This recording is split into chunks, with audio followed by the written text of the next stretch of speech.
آج سے بہت عرصہ پہلے میں نے اس کہانی کو پڑھا تھا کہیں، اور یہ کہانی مجھے بہت زیادہ انٹرسٹنگ لگی، بہت زبردست لگی کہ ایک شخص تھا جس نے اپنی ساری زندگی کی کمائی، جو بھی اس نے زندگی میں کمایا تھا، اس نے ہیرے جواہرات کی شکل میں ایک پوٹری میں بند کر لی اور اس نے وہ اپنے سینے سے لگا لی اور پورے گاؤں میں اپنے میں وہ گھومتا تھا۔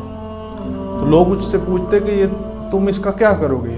تو وہ شخص آگے سے جواب دیتا کہ مجھے سکون نہیں ہے، میرے دل میں سکون نہیں ہے، میں چاہتا ہوں کہ میرے دل میں سکون ہو۔ جو شخص مجھے میرے اس سوال کا جواب دے گا کہ دل میں سکون کس طرح آتا ہے، میں اس کو یہ ساری دولت اپنی دے دوں گا۔ بہت سے لوگوں نے کوشش کی اس کو مختلف جوابات دینے کی، مختلف طریقوں سے اس کو سمجھانے کی، لیکن کوئی بھی جواب، کوئی بھی بات اس کے دل میں نہیں اتری، اس کو سکون نہیں مل رہا تھا۔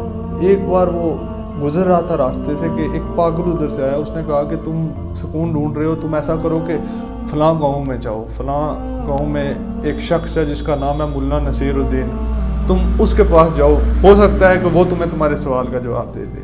اس شخص نے پہلے سوچا کہ یہ پاگل ہے، اس کی بات پہ کس لیے میں دھیان دوں، لیکن پھر اس نے یہ بھی ساتھ سوچا کہ وہاں جانے میں کیا حرج ہے، چلو میں جاتا ہوں، اگر اس کی بات سچی ہوئی تو مجھے سکون مل جائے گا، اگر نہیں تو میرا کچھ نہیں جائے گا۔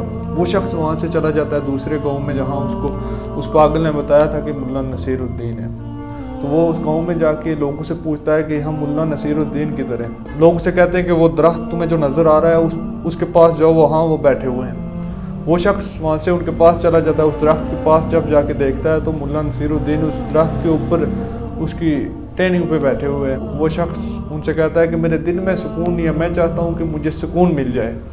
تو ملا نصیر الدین پوچھتے ہیں کہ یہ تمہارے ہاتھ میں کیا ہے؟ تو وہ شخص کہتا ہے کہ یہ میری ساری زندگی کی کمائی ہے۔ انہوں نے پوچھا کہ تم اس کا کیا کرو گے؟ اس نے کہا کہ میں یہ اس شخص کو دے دوں گا جو میرے سوالات کا جواب دے گا، جو مجھے سکون دے گا۔ ملا نصیر الدین نے اس کی یہ بات سنی تو وہ درخت سے نیچے اترے اور اس شخص سے پوٹری کھینچ کے بھاگ گئے۔ جب وہ بھاگے تو وہ شخص بھی ان کے پیچھے بھاگا، کیونکہ ملا نصیر الدین گاؤں کو اچھی طرح جانتے تھے، گاؤں کے راستوں سے وہ واقف تھے۔ وہ بہت تیزی کے ساتھ غائب ہو گئے کہیں منظر سے۔ تو وہ شخص جب تھک ہار کے بیٹھ گیا اور رونے لگا، اس کا دل بہت زیادہ بے چین ہو گیا، پریشان ہو گیا کہ کاش میں یہاں آتا ہی نہ، میں اس پاگل کی بات سنتا ہی نہ۔ جب اس کا دل بہت زیادہ پریشان ہوا تو وہ واپس اسی درخت کے سائے میں آ کر بیٹھ گیا جہاں اوپر ملا نصیر الدین بیٹھے ہوئے تھے۔ تھوڑی دیر وہ وہاں بیٹھا سوچتا رہا، اس کے دل میں عجیب سی بے چینی تھی۔ ظاہر سی بات ہے اس کی ساری زندگی کی دولت اس کے ہاتھ سے چھن گئی تھی۔ تھوڑی دیر کے بعد ملا نصیر الدین آ کے درخت کے اوپر چڑھ گئے اور اس کو کہا ہاں بھائی کیا حال ہے؟ وہ شخص جب اس نے درخت کی طرف دیکھا تو اس نے انہیں مخاطب کر کے کہا کہ آپ نے میرے ساتھ سے نہیں کیا، میرا دل بہت بے چین ہے، میں اس پریشانی میں مبتلا ہوں۔ ملا نصیر الدین نے وہ پوٹری اوپر سے پھینکی تو اس شخص نے وہ پوٹری اٹھا کر اپنے سینے کے ساتھ لگا لی اور کہا کہ اب مجھے سکون مل گیا ہے، میں اب سکون میں ہوں۔ ملا نصیر الدین نے پوچھا کیا تم واقعی سکون میں ہو؟ تو اس شخص نے کہا ہاں میں اب سکون میں ہوں، میرے دل کو اب سکون مل گیا ہے، جو بے چینی تھی وہ ختم ہو گئی ہے۔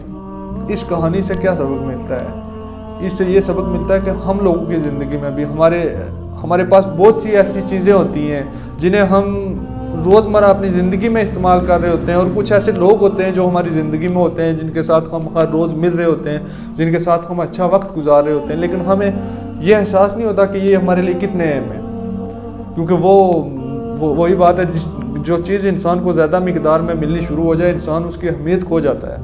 اس لیے جب وہ چیز ہم سے جدا ہو جاتی ہے، جب ہم سے وہ چھین لی جاتی ہے تو ہمیں اس کی کمی کا احساس ہوتا ہے، ہمیں پتہ چلتا ہے کہ ہمیں کتنا بڑا نقصان ہو گیا۔ وہ ایک جملہ ہے نا کہ لوگوں کو اپنی زندگی کا مقصد سمجھنے کے لیے ضروری ہے کسی دوسرے انسان کا مرنا۔ جب کوئی دوسرا انسان مرے گا تو ہم اس بارے میں سوچیں گے کہ ہاں ہم نے بھی مر جانا ہے، اور پھر ہم اپنی زندگی کے مقصد کے بارے میں سوچیں گے۔ اس لیے کوشش کر کے اپنی زندگی میں جو نعمتیں اللہ تعالیٰ نے ہمیں دی ہیں، جو بلیسنگز ہم پہ اللہ تعالیٰ کی ہیں، ان کو کاؤنٹ کیا کریں، ان کو دیکھا کریں کہ جو میرے پاس ہے بہت سے لوگوں سے میں بہتر ہوں، جن کے پاس ان کے والدین صحیح سلامت ہیں، وہ شکر ادا کریں اور اپنے والدین کی خدمت کریں، کیونکہ اس والدین کی کمی کا احساس اس شخص سے پوچھیں کہ جس کے والدین نہیں ہیں اس دنیا میں۔ اس سے پوچھیں کہ دنیا کی دولت اس کے لیے زیادہ قیمتی ہے یا اس کے والدین کا اس کے پاس ہونا زیادہ قیمتی ہے۔ آج ہم لوگ اس دنیا کے پیچھے بھاگ رہے ہیں، ہم نے اپنی فیملی کو، اپنے ماں باپ کو، اپنے بہن بھائیوں کو، سب کو پیچھے چھوڑ دیا ہے۔ ہم نے سب سے زیادہ پریورٹی دولت کو دے دی ہے، اس دنیا کو دے دی ہے۔ ہم اس کے پیچھے بھاگ رہے ہیں اور آخر میں ہمارے ہاتھ میں نہ تو یہ دنیا آتی ہے اور آخرت بھی ہمارے ہاتھ سے نکل چکی ہوتی ہے۔